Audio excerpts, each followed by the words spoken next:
Hi, this is Mouse Jacobs for DEBARRA'S spoken word.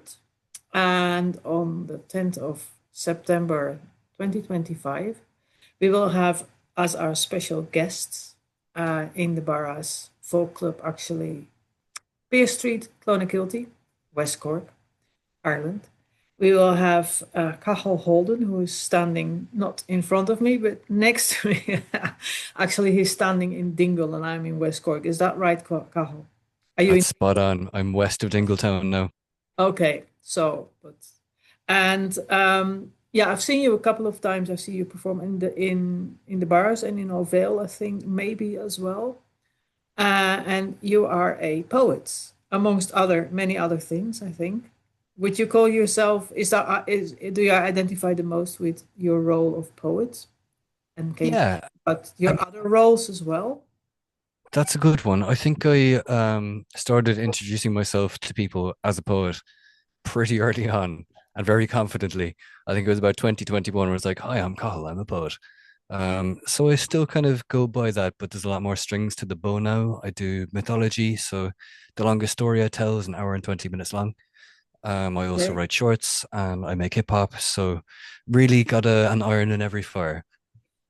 Okay, because and you also just told me that you're a whale and dolphin guide in Yeah, Dingle Bay, or is that where what's his name? Not Fluffy, but Fungie. Fungie, that's it. Yeah, yeah. And Fluffy. Did you know Fungie? I did. I knew him well. I grew up with him. He was my neighbor all my life. Oh, really? Phenomenal animal, Fungie. Did he know you? I mean, did he know? Could he distinguish between people, or did he bother There were to? definitely some people who had a relationship with him. Like there was a lad here, Paul, and Paul passed the same year that Fungie left us. So I've always thought maybe it's a bit connected. And Fungie knew the sound of his voice. He knew the shape of his boat in the water, and he would be out to see him as soon as the sun came up in the morning, every day of the week. And he'd tap a rock off the side of the boat, and Fungie would be up like a shot. So yeah, he was well aware of certain people. So they were like special friends in a way. Oh, big time. Yeah, yeah, yeah. And who passed first? It was Paul. Paul passed away, 2020. Okay, and do you think that the Fungie's did he die? Fungie? It was a he. It wasn't a she. Yeah, there's a lot of conspiracy theories about fungi. So there is my favorite one is Pete McCarthy's that fungi is two priests in a dolphin costume. And of course, the priest had to retire sooner or later. But Okay. in reality, fungi was the oldest male bottlenose dolphin the world has ever seen. So that is what happened to him. He slipped away. Okay, and Um, how old do you think he was roughly? he was mid 40s around that. Okay, okay. And is that important to you, the work as a guide, or is it just work? I mean, it sounds like more, but Yeah, I mean, it's something I do because I love it. I didn't go into whale watching for the money, put it that way. But it's been a lovely summer, dipping the toe into that particular water. It's been great fun. But it is something that I love, and it ties together a lot of my passions, like my interest in history, mythology, and people and place, and also um, I am up there speaking for a living. I'm wielding the microphone. I'm not driving the boat, or we wouldn't be going very far. Or we would, but we might not be coming back in. and do you actually, I mean, I want to ask you in a minute more about mythology, but do you actually connect the whales to mythology? I mean, are there a lot of myth around whales and dolphins? They pop up here and there a few times. But my favorite of them is actually a story that's lost. There was a chap, I think it's up the Aran Islands, and he died in 1903. And he knew a story the length of Homer's Odyssey, entirely in the Irish language. And all that we know about it today is that it was about a whale. And the first time I heard that, a tear dropped down my cheek. Um, we don't know what riches we've lost, but we are very fortunate with the riches that we do still have. Like we're blessed, especially if you look just over the water to the east. A lot of the mythology, the folk stories, they're much harder to find in the same way in England. So we're blessed here. We really have a deep connection to the very ancient past. And if you tell, you just said you had a really long mythology story, I think. Yeah. And is that some, yeah, I mean, maybe it's not, it's a strange question. Do you write your own mythology or do you find it or how does it work exactly? Yeah, so with this one, I kind of fell in love with the story first. It's the Trumdog Gwara, which is a very little known story, unless you're talking in certain circles. Um, it's it's about the Tombo Coolinga, but it was written in the 13th century about events that happened in the 7th century when they were looking for the Tawn because the Tawn was forgotten.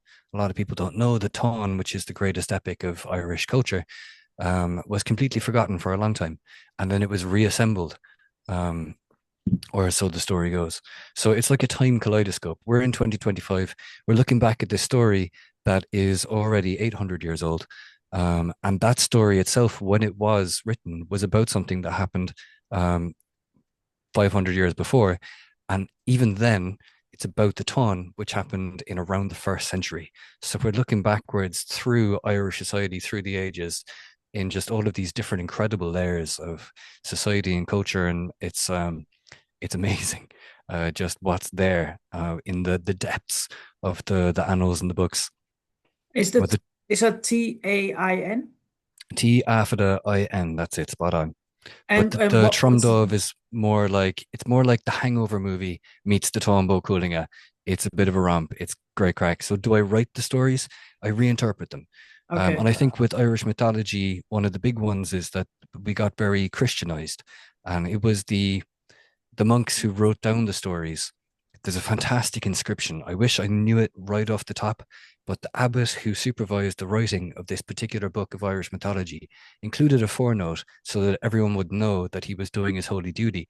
Um, and the forenote goes, the tales contained herein are told for the entertainment of madmen and idiots. Nevertheless, I record them all faithfully. And I find that beautiful because what he's really doing is he's keeping the old culture alive and he knows it, but he's covering his ass. Because he's not supposed to. He's supposed to Spot on. And at the end of even all of, destroy it, maybe. yeah, and that happened a lot, so very much. And a lot of the stories will end with a baptism. It's very classic. There's one which I love particularly, which is a story of Tuan MacCarroll. Tuan MacCarroll it's a great story. Tuan's a shapeshifter. He comes to Ireland with the first people to come here. So he comes here with the Kesserians, Kesser and her husband, Fintan MacBochra. And Tuan is the only survivor. He turns into a fish. Um, well, there's the story of Fintan, there's the story of Tuan. They're both very, very similar. Um, and they both do the same thing. They both turn into fish. And so they survive the Great Flood and they see every wave of people that come through Ireland and they shapeshift. So Tuon and Fintan both turn into a deer, they're a stag, a boar. They are every power animal in the country and they inhabit every era of Irish history and they turn back into human beings in order to spend time with the people when there are people here. Because we don't have a creation story, we're an island. So we have, look what we found. So we have the Book of Invasion because it's the waves of people. So Tuan and Fintan both turn into every power animal and they inhabit the country inside and out. And what the Christians do when they find this incredible mythology, and not just a mythology, it was also a system of belief. And they've scrubbed out a lot of that belief. What the Christians did was they took Tuan MacCarroll and they baptize him at the end. They have him tell his entire story of Fintan of Moville. And at the end of it, Tuan, who's 5,500 years old at this point, um, decides that actually Christianity has something going for it after all. And Fintan draws a little cross on his forehead. And in that one little move, he baptizes every power animal in every era of Irish history and every corner of the country and every people who ever set foot here. It is a phenomenal example of spiritual colonialism. And it's how um, they swung over the natives. You know, they just folded it into it like a cake. And your poetry, is that separate from the mythology, or is that if you distinguish between stories and poetry, obviously? Yeah, I mean they're different beasts. You know, Yeah. for me the mythology work is work that I sit down and do. It's work I have great passion in. But with the poetry, The poetry just comes when it wants to. Sometimes it's a little like fishing for lightning.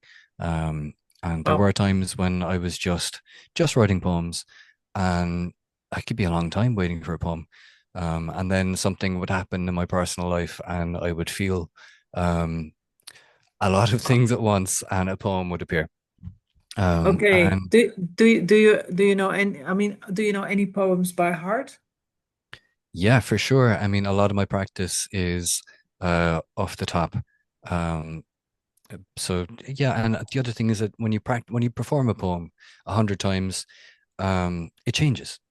And a poem that I wrote 10 years ago will change over the years, just in tiny little ways that might seem insignificant, but by the time it's 10 years later, it's a well-oiled machine. Now there are still poems that I do that I have not a word changed since I was 20 or 21. Wow. Um, How old are you now? 34 on Thursday. Okay. So yeah, we're Happy getting on. birthday. Thank you. So the 4th of September. And would you be able to recite one poem now that you know by heart? Maybe Sure. you've done for a long time? Yeah. I would like to reach for one there that I wrote when I was, I guess, 21. Um, and it's a cute one. It's called The Librarian. And I wonder if I'm going to be able to remember this one because I did it Okay. for the first time in many years just over the summer there. But I do like this one. When I was small, all I wanted to be was a librarian. Yeah, that's right. A librarian.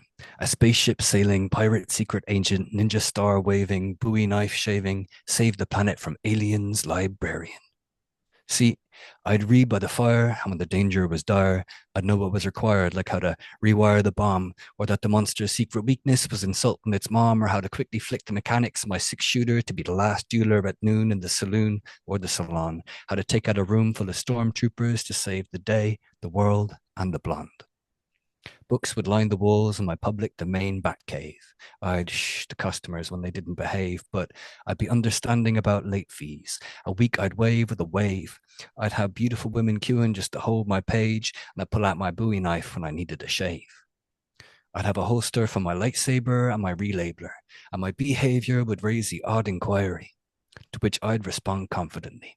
Every superhero needs a secret identity. But you know, I came of age and I'm keeping alive. Got a house with a drive, kids and a wife, a 9 to 5, and I'm shh, a librarian. It's a cutie. That's amazing. It is really cute. Yeah. Wow. And you were saying that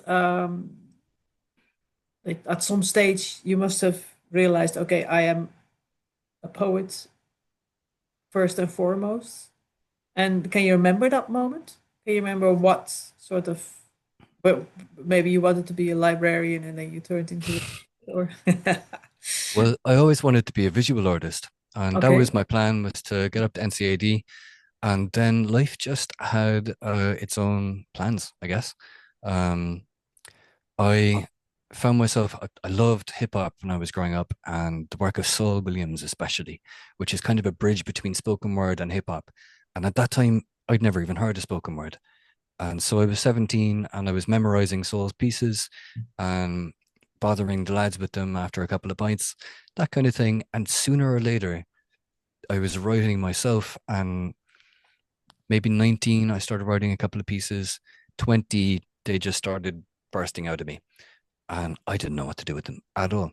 I just had a pocket full of poems. I started looking around for a poet to accost, and eventually I met Carl Plover um, at a gig, and I saw what he was doing, and I was like, that is what I am doing. That's what I want to be at. How do I get involved? Where's the community? And Carl pointed me to Ovale, and I wandered in there, and I met some of my favorite people.